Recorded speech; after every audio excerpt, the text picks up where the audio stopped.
welcome back to Inside the Masterminds. I'm your host, Valerie Williams. I'm a lender with C2 Financial, the nation's #1 mortgage broker, and I am sitting on the couch with probably one of the best well-known agents in San Diego, George Lorimer. Yeah, bumpy ride. What about buying? Because that brings up, if things are high right now, should you buy right now or should you wait and see what happens in October? Again, it depends. Right.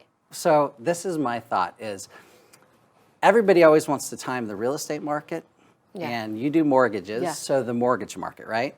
You never can. Yeah, it's kind of a gamble. It's a gamble. So here's the thing that happens. So if people are thinking of buying a property, my thought would be that if you qualify for the loan right now with interest rates at 3%, maybe a little bit above, a little bit less, that's ultimately a low price. Then if people can qualify for a property and find one they like, because it takes a few months to find the right property, I would do it sooner rather than later, because here's a couple of reasons. When you rent, you don't get that appreciation. Right. You don't get the mortgage buy down, and you don't get the tax savings. Right. And a lot of people don't even realize that. They don't even realize what they're missing. Well, Valerie, have you noticed that, like, when people look at, hey, I'm paying $2,500 in rent, and then they go to buy a house and they go, oh man, it's $3,500. Yeah. It's a shock to people. Right.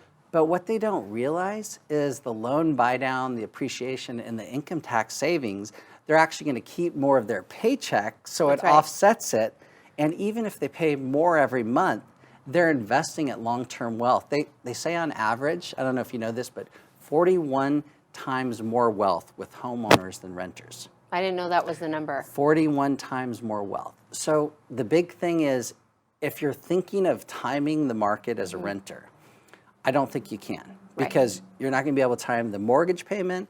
You're not going to be able to time the right house will be on the market, and your circumstance will be right with your lease ending. Yeah. So if you decide that you want to buy a place and you make the best decision, then you get a 3% interest rate. You maybe get some money off of the asking price. If you buy in a competitive market, then you probably have to pay more. If it drops a little bit or there's more houses on the market, you can maybe negotiate a price. Yeah. So I would say it depends, but unless you get off the rent cycle, I think it's going to be really tough. Okay, well, that's good information for the public, and I'm glad that we shared that today because it's something new. We haven't been on this show for about 3